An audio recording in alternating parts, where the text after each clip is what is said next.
प्रधानमंत्री नरेंद्र मोदी कर सकते हैं महाकाल मंदिर कॉरिडोर का शुभारंभ। सीएम शिवराज ने पीएम मोदी को दिया निमंत्रण। महाकाल मंदिर कॉरिडोर के पहले चरण का होना है उद्घाटन।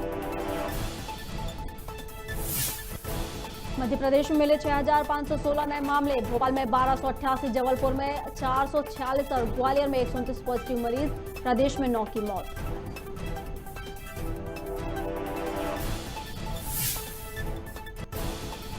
मध्य प्रदेश में गिरे ओले। सर्द हवाओं के कारण 4 डिग्री गिरा दिन का पारा। पूरे प्रदेश में बढ़ी ठंड।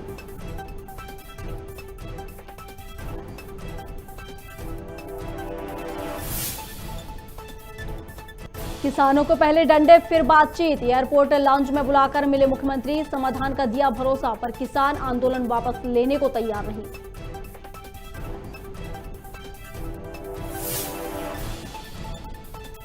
और मधुमक्खियों ने किया श्रद्धालुओं पर हमला। अचानक सिद्ध बाबा के स्थान पर मची भगदड़। करीब 1 दर्जन श्रद्धालु घायल।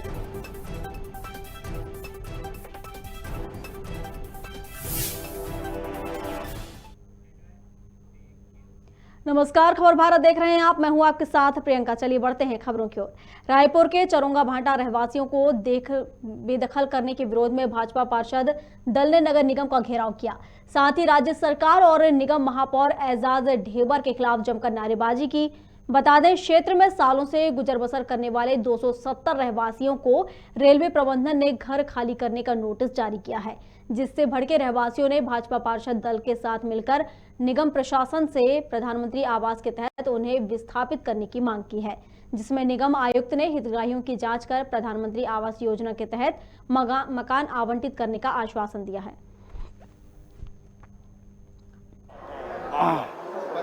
रेलवे विभाग के द्वारा अपनी रेल लाइन के विस्तारीकरण के संबंध में कुछ अतिक्रमणकारी झुग्गी बस्तियों में हटाए जाने के नोटिस दिए गए हैं, जिसके संबंध में भाजपा विपक्षी दल के पार्षदों के द्वारा यहाँ पे ज्ञापन दिया गया है। इसमें नगर निगम के द्वारा ना होकर ये रेलवे विभाग द्वारा उन्हें हटाए जाने की कार्यवाही की जा रही है। इनकी मुख्य मांग हमारे नगर निगम से ये है कि हम उन्हें विस्थापित करें। तो रेलवे विभाग द्वारा जो अतिक्रमण हटाया जा रहा है, उसके पश्चात विस्थापितों को नियमानुसार यदि आवास की पात्रता बनती होगी तो हम अपने निगम से वो कार्यवाही करेंगे। भाई, जो मांग हो रही है, इनका मांग है कि अगर वहाँ हटाया जाता तो आप लोग को आवास की व्यवस्था है। अभी मैंने यही कहा कि वो कौन लोग हैं, किन लोगों को हटाया जा रहा है। चूंकि निगम के द्वारा कोई कार्यवाही नहीं की जा रही है, इसलिए मैं अभी तात्कालिक रूप से नहीं बता पाऊंगा उनकी पात्रता के संबंध में। महापौर जी की अकर्मण्यता और नगर निगम की लापरवाही के कारण आज ये हितग्राही, आज रायपुर शहर की गरीब जनता जिनके सर पर आज छत होना था, वे सब यहाँ पर निरीह प्राणी के जैसे बैठे हैं।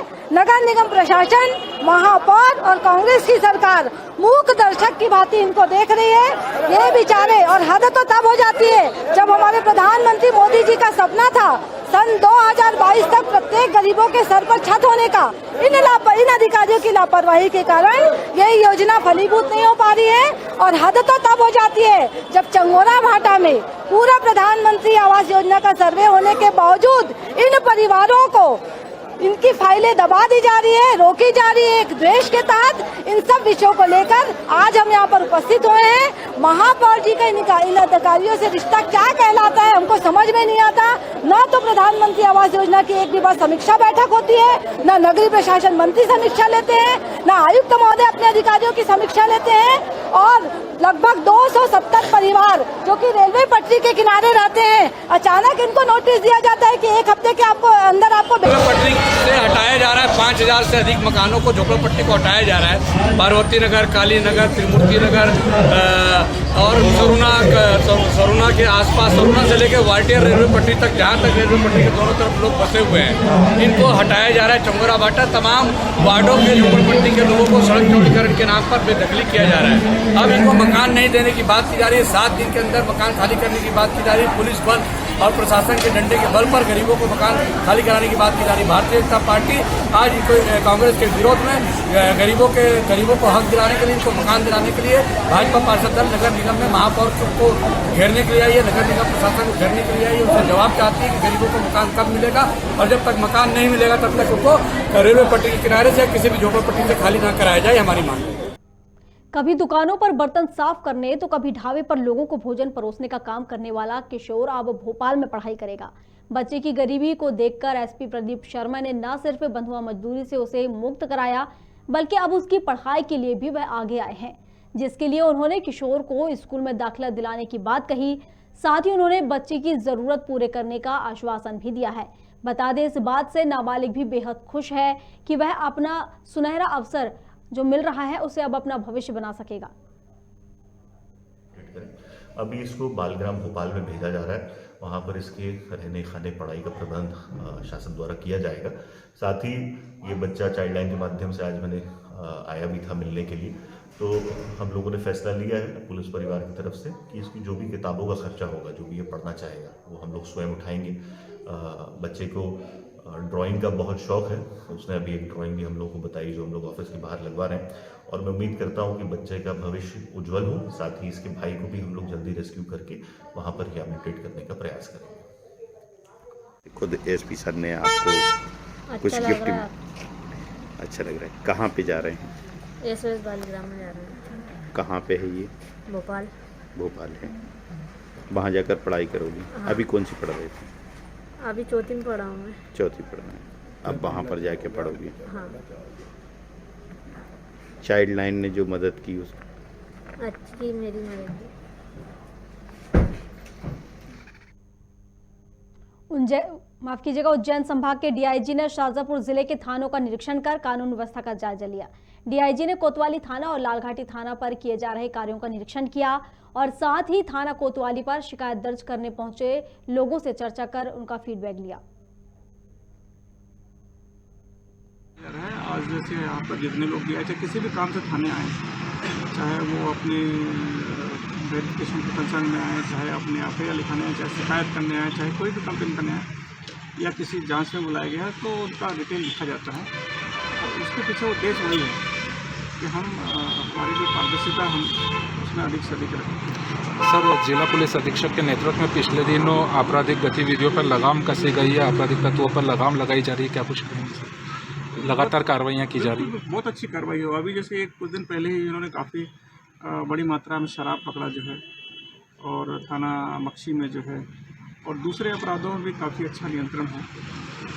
और सामान्य तौर पर अभी किसी प्रकार की कोई ऐसी बात नहीं है। और कानून व्यवस्था भी आप देख रहे होंगे, टोटली कानून व्यवस्था में कोई ऐसी अप्रिय स्थिति अभी तक काफ़ी दिनों से निर्मित नहीं है। इसका मतलब है कि पुलिस अधीक्षक के नेतृत्व में यहाँ पे जो भी व्यवस्थाएँ हैं पुलिस की, वो काफ़ी चाक-चौबंद है। चलिए अगली खबर की ओर रुख कर लेते हैं। राजधानी भोपाल के बैरसा स्थित गोसेवा भारती गौशाला में सैकड़ों गायों की मौत हो गई थी, जिसको लेकर कांग्रेस ने चौपड़ बाजार से बस स्टैंड चौराहे तक पैदल मार्च निकाला और गौ माता की पूजन किया। वहीं कांग्रेस कार्यकर्ताओं ने एसडीएम को ज्ञापन सौंपकर आरोपी संचालिका निर्मला देवी सांडिल्य पर गौ हत्या का मुकदमा दर्ज कर तत्काल गिरफ्तार करने की मांग की है। कांग्रेस कार्यकर्ताओं ने कहा कि गौशाला में सैकड़ों गायों की मौत होने पर दोषी को बचाने की कोशिश की जा रही है। यह लाखों लोगों की आस्था पर कुठाराघात है। इसके साथ ही उन्होंने आरोपी की गिरफ्तारी नहीं होने पर उग्र आंदोलन की चेतावनी भी दी है। कार्रवाई की मांग की है कि जो दोषी लोग हैं, जो ये पूरा जो श्रीमती निर्मला सांडिल और उनके जो और प्रबंधन है इस गौशाला के, इन सब पे कार्रवाई होना चाहिए। गौ माता को हम वो मानते हैं कि घरों के अंदर आज भी पहले रोटी उनके नाम की रखी जाती है, फिर बाकी घर के लोग खाते हैं। तो वो हमारी संस्कृति को यहाँ आज मिटाया गया है, इसलिए उन लोगों के खिलाफ एक्शन होना चाहिए। 302 होना चाहिए और बहुत सी धाराएं हैं। ये अपने गृह मंत्री ने बयान दिए कि 9 गायों को जो पोस्टमार्टम हुए थे, उस कार्रवाई से क्या आप संतुष्ट हैं? ये जो पोस्टमार्टम हुआ है उसमें यह है कि बीमार थी वो थी, तो जब चारा नहीं मिलेगा, पानी नहीं मिलेगा, चूना मिलेगा, तो बीमारी रहेंगी ना। तो ये चूने की पुष्टि हुई है क्या सर? अभी ये इसको तो पब्लिश करना है, इनको पुष्टि तो हुई है लेकिन छुपाया जा रहा है ना। यही तो हमारा वो है। ये इन सब चीज़ों और आंकड़ों को लेकर क्या कहना है आपका? क्योंकि कुछ लोगों द्वारा किया जा रहा है कि 850 मिली है, कुछ लोग कह रहे हैं 100 मिली है, कुछ लोग 50। तो आपके आंकड़े लगभग क्या है? मेरे ख्याल आपने भी तफसीस की होगी, 1000 से कम नहीं है।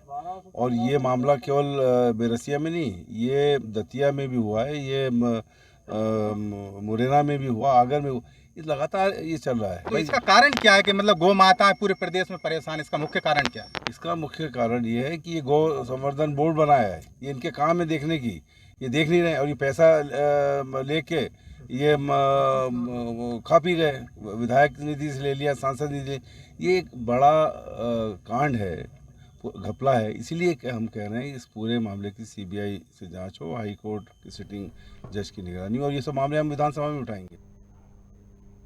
शहडोल के रेत खदानों में नियम विरुद्ध तरीके से मशीनरी उपकरणों का उपयोग कर सोन नदी का सीना छलनी कर पर्यावरण को क्षति पहुंचाने के कई मामले सामने आए हैं। आपको बता दें कि जिले में लगभग 50 रेत खदानों में वंशिका कंपनी का कब्जा है, जहां वह नियम विरुद्ध रेत निकालकर राजस्व को चूना लगा रहे हैं, जिससे पर्यावरण पर बुरा असर पड़ रहा है। दरअसल कारोबारियों द्वारा नियम कानूनों को दरकिनार कर न केवल नदियों का स्वरूप बदल रहे हैं, बल्कि नदी के बीचों बीच सड़क बनाकर दूसरे जगह से रेत उत्खनन कर रहे हैं, लेकिन उन्हें ऐसा करने से कोई भी अधिकारी नहीं रोक रहा। कहाँ से आए हो? शहडोल से। शहडोल से कौन सी खदान है ये? साबो खदान। साबो। तो रेता किससे लेते हो? मशीन से? हाँ। है? हाँ। किससे लेते हो? मशीन से। अच्छा, सब गाड़ियाँ मशीन से लेते हैं? अच्छा, तो ये नदी से लोड करवाते हो? हाँ, नदी से होता है। वैसे तो उनके माइनिंग प्लान में लाइट एक्सकेवेटर की अनुमति है, तो पॉपुलर मशीन वगैरह लाइट एक्सकेवेटर में ही आती हैं। हैवी माइनिंग मशीन, हैवी अर्थ मूवर्स थोड़ा सा बड़ी खदानों में रहती है, मेजर मिनरल की। तो भी अगर नदी के बीच में रास्ता बना है तो उसको दिखवा देंगे। कई खदानों में क्या हुआ है, पहले रेत सरफेस पे थी, वो जहाँ काम कर रहे थे वहीं काम कर रहा है। अब थोड़ा बारी पानी की यदि नदी में लेवल बढ़ता है तो स्वाभाविक है वो उस एरिया को छोड़ते नहीं है रेत के लिए। हम दिखवा लेंगे, उसको बंद करवाएंगे।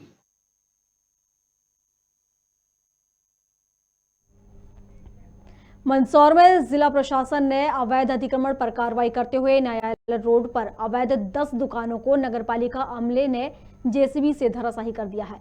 बताया जा रहा है कि बिना अनुमति के 10 दुकानें व्यावसायिक उपयोग के लिए निर्माण की गई थी, जिसको लेकर प्रशासन ने नोटिस जारी कर दस्तावेज मांगे थे, लेकिन इस पर कोई संतुष्टिपूर्ण जवाब नहीं दिया गया था। वहीं नगरपालिका और राजस्व विभाग की टीम ने संयुक्त कार्रवाई कर अवैध बनी दुकानों को तोड़ दिया। इस दौरान पुलिस बल का अमला भी मौजूद रहा।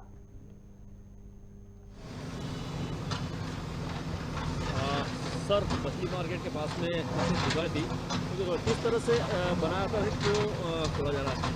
न्यायालय मार्ग पर एक व्यक्ति द्वारा अवैध रूप से बगैर अनुमति के मार्केट का निर्माण किया जा रहा था, जिसमें 10 दुकानें बनाई जा रही थी। इन्हें नोटिस देकर के कार्य को रोका भी गया और संतुष्टिपूर्ण जवाब नहीं मिलने एवं अनुमति प्राप्त नहीं होने पर आज नगरपालिका और राजस्व विभाग के संयुक्त कार्रवाई से इसे डिसमेंटल किया जा रहा है और यह कार्रवाई लगातार शहर में जारी रहेगी ताकि बगैर अनुमति के कोई भी निर्माण करने की हिम्मत ना करें। जमीन सरकारी है सर? भूमि तो व्यक्तिगत है, किंतु इस पर किसी प्रकार की अनुमति नहीं ली गई। चलिए अगली खबर की ओर बढ़ते हैं। सतना जिले के बिरसिंहपुर में नौकरशाही इतनी बेलगाम और भ्रष्ट हो चुकी है कि एक नेत्रहीन को भी नहीं छोड़ रहे। यहाँ के बालक हायर सेकेंडरी स्कूल के पूर्व और जन्मवंत प्राचार्य को परेशान किया जा रहा है और पीड़ित इतना परेशान हो चुका है कि उसने मजबूर होकर घर पर लिख दिया है कि घर बिकाऊ है। पीड़ित बुजुर्ग हरिहर प्रसाद त्रिपाठी ने बताया कि उनके घर के बगल से कुछ लोगों ने 10 फीट से अधिक का गहरा गड्ढा खोद दिया है, जिसके कारण पूरे मोहल्ले का गंदा पानी उस गड्ढे में भरा रहता है और गड्ढे में पानी भरने के कारण नेत्रहीन का पूरा घर सीलन से भरकर गिरने की कगार पर पहुंच गया है।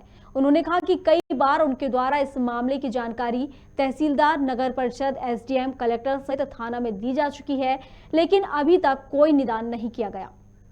इन्होंने मुझे कई बार बताया कि मैंने एसडीएम साहब से, तहसीलदार साहब से, सीएमओ साहब से, थानेदार साहब से शिकायत किया है, इस पर कोई सुनवाई नहीं हुई और मुझे आज भी उन्होंने बुलाया था, देखिए इस पर मुझे कोई कानूनी सहायता दिए। मैंने यही कहा कि पहले आप इनसे एक बार और बोलिए, नहीं तो फिर कोई ना कोई व्यवस्था तो सोची ही जाएगी। मैं देखता हूँ कि पंडित जी के घर में अंदर तक के सभी कारों में बहुत ज़्यादा सीलन है, पैर रखना मुश्किल हो रहा है। इसलिए मैं चाहता हूँ कि इनकी मदद प्रशासन अपने तरीके से करे, नहीं तो इनको अदालत की शरण लेनी पड़ेगी और उसमें इनकी पूरी सहायता करने को तैयार हूँ। पंडित जी घर बेचने को भी मजबूर है, बोर्ड लगा है। अक्सर मुझे पंडित जी कहते हैं कि या तो समस्या से वकील साहब निजात दिलाइए, या कि मुझे कोई ग्राहक की तलाश दीजिए। लेकिन मैं भी सोचता हूँ कि इस परिस्थिति में पलायन करना एक छोटी सी बात को लेकर के यदि नाली बन जाए समुचित तरीके से तो पंडित जी के घर का सीलन पटा सकता है और ये पंडित जी समस्या से उड़ीन हो सकते हैं, मुक्त हो सकते हैं। सर, हरिहर प्रसाद त्रिपाठी का एक आवेदन आया था सर आपके पास, उनको गड्ढे को लेकर या पानी रिसाव के कारण कुछ समस्या थी, क्या कहेंगे सर उस पर? हाँ, हरिहर प्रसाद त्रिपाठी आए थे 3 दिन पहले, मौखिक के उन्होंने निवेदन किया था। उनकी समस्या के संबंध में पटवारी को निर्देशित किया गया है कि जो भी समस्या है उसका विधिवत मौके से प्रतिवेदन पेश करें। जानकारी में आया है कि वो मेनली नगर परिषद से संबंधित है, परंतु पटवारी का प्रतिवेदन आ जाए उसके आधार पे जो भी कार्रवाई होगी विधि अनुसार वो की जाएगी। बढ़ते हैं। मंदसौर कृषि उपज मंडी में लहसुन सहित अन्य उपज की आवक बढ़ गई है। गुरुवार को मंडी में लगभग 30,000 बोरी की आवक रही। इसमें सबसे ज्यादा आवक लहसुन की 20,000 कट्टे की रही। वहीं मंडी में लहसुन बेचने आए किसानों का कहना है कि भाव कम मिलने से उनकी लागत निदाई खुदाई और मजदूरी भी निकल नहीं पा रही है, वो भी निकल पाना मुश्किल हो रहा है। वहीं मंडी व्यापारियों का कहना है कि अभी लहसुन की आवक अधिक होने से बाहर मांग कम बनी हुई है, जिसके कारण किसानों को सही दाम नहीं मिल पा रहा है। मंडी में नई लहसुन के आने से भाव में स्थिरता बनी हुई है। मंडी प्रशासन का कहना है कि पुरानी लहसुन 400 रुपए से लेकर 4,000 और नई लहसुन की बिक्री 1,751 से 8,000 तक के भाव में मिल रहे हैं। पूनम चंद पाटीदार, ये लहसुन लेके आया हूँ। ये 1300 बिकी है और बहुत कम भाव में बिकी है सर। कुछ फ़ायदा ही नहीं मिला, इतने दिन रोक के रखा और कुछ मतलब भी नहीं निकला इतने दिन रोक के। यहाँ पे 2 दिन हो गए सर हमको, आज बिकी है। बिल्कुल नहीं मिल पा रही है सर, लागत से ज़्यादा मतलब अपने घाटा जा रहा है इसमें, लागत ज़्यादा हो गई। दवाई अगर इससे पहले वाले साल में जो ये फसल बोई थी हमने, इसमें दवाई हवाई ज़्यादा छिड़कनी पड़ी और नुकसान भी ज़्यादा हुआ।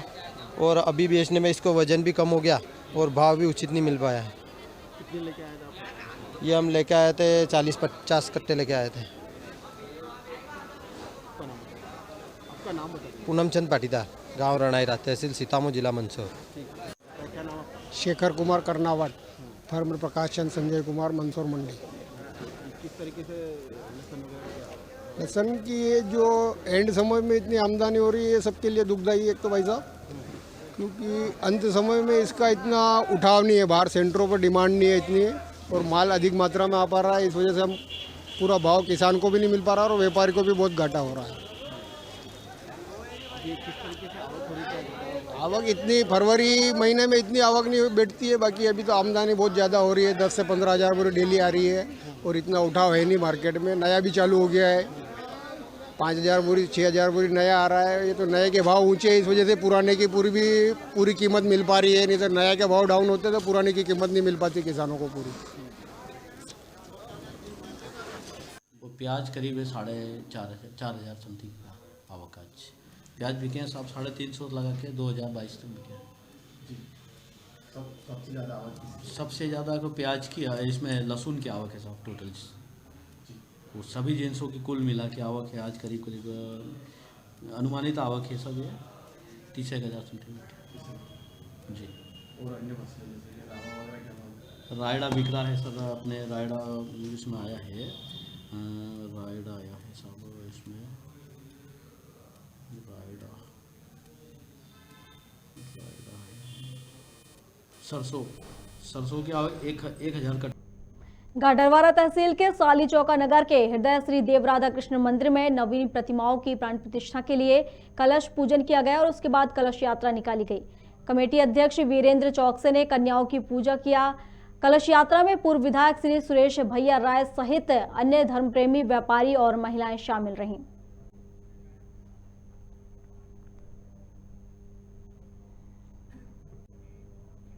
गुरुवार को विदिशा कलेक्टर उमाशंकर भार्गव ने पठारी पहुंचकर हिनोता बांध परियोजना के काम का जायजा लिया। इस दौरान उन्होंने ग्रामीणों की समस्याओं को सुना और निराकरण कराने का आश्वासन दिया। किसानों ने ये मांग भी की कि यदि डूब क्षेत्र में लगे हुए 1 या 2 बीघा जमीन के विक्रय में किसानों को रजिस्ट्री शुल्क में छूट दें ताकि छोटे किसानों पर भार कम हो। कलेक्टर भार्गव ने आश्वासन दिया कि सिर्फ इसी फसल का पंजीयन होगा। किसानों की बैंक संबंधित समस्याओं के निराकरण के लिए एक शिविर लगाया जाएगा, जिसमें सभी विभागों के अधिकारी उपस्थित रहेंगे।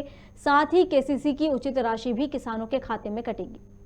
किसान भाइयों ने समस्याएं बताई थी, उसके लिए मैं आज ही जाकर के एक समस्या कार्यान्वयन करेंगे कि जो केसीसी या जो बैंक लोन की किसान भाइयों की समस्या है, इसके लिए हम बहुत जल्दी 5 से 7 दिन में एक बड़ा कैंप लगाएंगे। इसमें बैंकों के वरिष्ठ स्तर के अधिकारी, हमारे यहाँ से भी वरिष्ठ स्तर के अधिकारी यहाँ पर आएंगे, ताकि जो किसान भाई उनकी समस्याओं का हम निराकरण कर सकें। पूरा हम कैंप यहाँ पर लगाएंगे। कैंप लगा करके जो समाधान योजना है या जो एक मुश्त समझौता योजना है, ताकि किसान भाइयों को जो बकाया है उनको ब्याज का नुकसान कम हो और उस योजना का वो लाभ ले सकें। आपका सर अचानक दौरा हुआ, लोगों को सूचना नहीं मिल पाई। जरा सी सूचना में इतने लोग आए हैं, यदि सूचना मिल जाती कुछ और लोग अपनी समस्याएं लेके आ सकते थे, तो ये थोड़ा जो समस्याएं जितने भी लोगों की हैं, हम सभी लोगों की समस्याओं का निराकरण करेंगे। लोकायुक्त रीवा की टीम ने जिले के इंद्रवार जेई कमलेश त्रिपाठी को 40,000 की रिश्वत लेते रंगे हाथों पकड़ा है। बता दें, गांव के ट्रांसफार्मर लगाने के नाम पर जेई साहब ग्रामीणों से रिश्वत की डिमांड कर रहे थे। इस बात की जानकारी विनीत कुशवाहा, टोला ग्राम मुगवानी ने रीवा लोकायुक्त की दी है, जिसके बाद गुरुवार की सुबह आरोपी जेई के किराए के मकान में उप पुलिस अधीक्षक प्रवीण सिंह परिहार की अगुवाई में 15 सदस्यीय टीम ने दबिश दी, जिसके बाद आरोपी जेई ने 40,000 की रिश्वत लेते रंगे हाथों पकड़ा।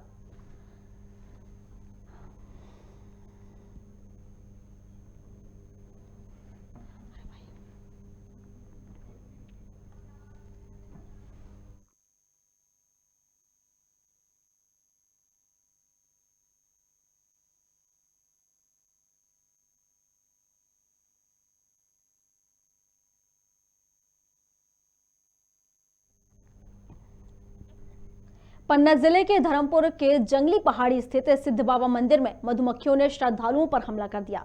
यह घटना पूजन के दौरान हुई, जिसमें करीब 1 दर्जन से ज्यादा लोग घायल हो गए, जहां घायलों का इलाज सामुदायिक स्वास्थ्य केंद्र में चल रहा है।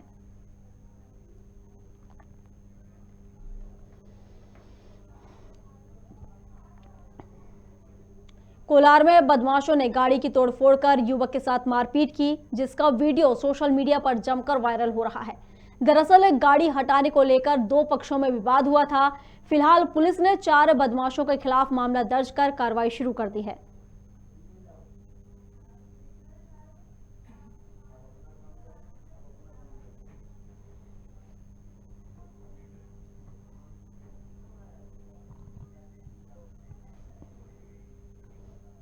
चलिए अगली खबर की ओर बढ़ते हैं।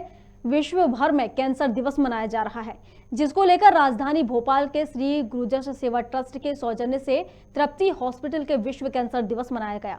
इस मौके पर निःशुल्क कैंसर चेकअप किया गया, जिसमें लोगों को निःशुल्क परामर्श दिया गया। आपको बता दें कि यहां पर निःशुल्क कैंप लगाया गया।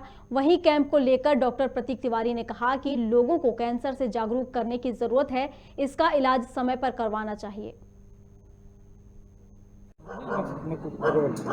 मैडम, आज यहाँ चेकअप कैंप लगाया गुरुद्वारे साहब ने जी, क्या मकसद है इस कैंप को लगाने का? सर, आज विश्व कैंसर दिवस है, उसके उपलक्ष्य में हम लोगों ने कैंसर के लिए जागरूकता लाने के लिए श्री गुरुजस सेवा ट्रस्ट द्वारा एक कैंप का आयोजन किया गया है, जिससे लोगों को थोड़ा सा अवेयरनेस मिले कैंसर के लिए, और वो जितनी जल्दी डायग्नोस कर पाते हैं कैंसर को, उतना ही उसका ट्रीटमेंट ईजी हो जाता है। इस उद्देश्य से ये कैंप लगाया गया। अब तक कितने लोगों को यहाँ पर जो लोगों की जांच हुई है? जी, अभी तक 15-20 लोग आ गए हैं और लोग आ रहे हैं, सबकी जांच भी चल रही है और डॉक्टर प्रतीक तिवारी जी जो हैं वो देख भी रहे हैं उनको।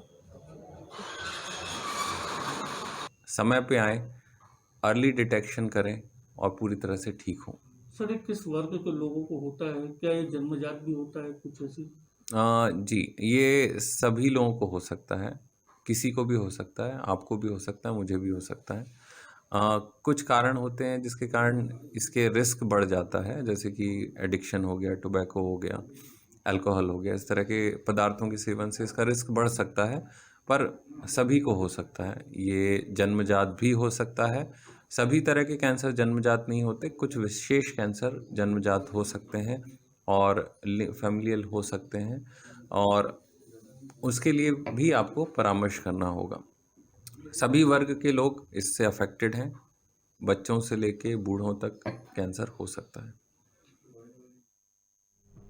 सबलगढ़ तहसील से रिश्वत का एक अजीबोगरीब मामला सामने आया है। बता दें कि पटवारी विनोद कुलश्रेष्ठ ने नामांतरण करने के लिए 10,000 रुपए की रिश्वत मांगी थी। पीड़ित द्वारा पैसे न देने पर कुदघात हल्का में पदस्थ पटवारी ने 1125 वर्ग फीट भूमि की जगह योगेंद्र कुमार पाठक पुत्र श्री बैजनाथ पाठक के खाते में 900 वर्ग फुट दर्ज की, जबकि रजिस्ट्री अनुसार 1125 वर्ग फुट जमीन है। वहीं फरियादी के द्वारा कलेक्टर मुरैना को शपथ पत्र से अवगत भी कराया गया है। वहीं पटवारी पर कार्रवाई करने की बजाय राजस्व विभाग का अमला पटवारी को बचाने में लगा हुआ है।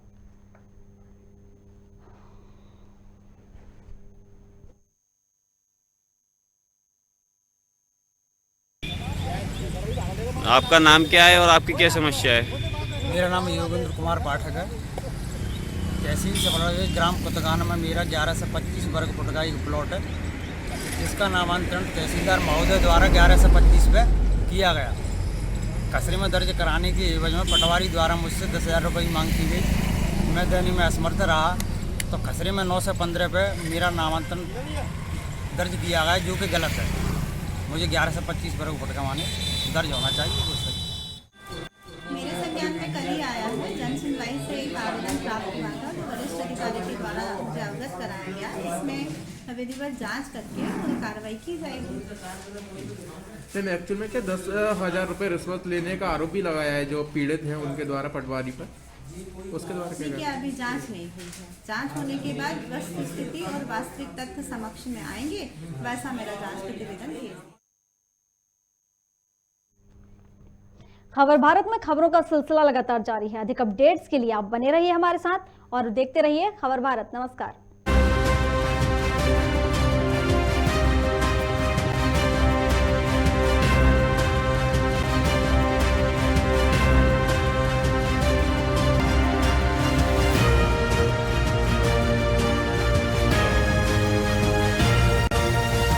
भारत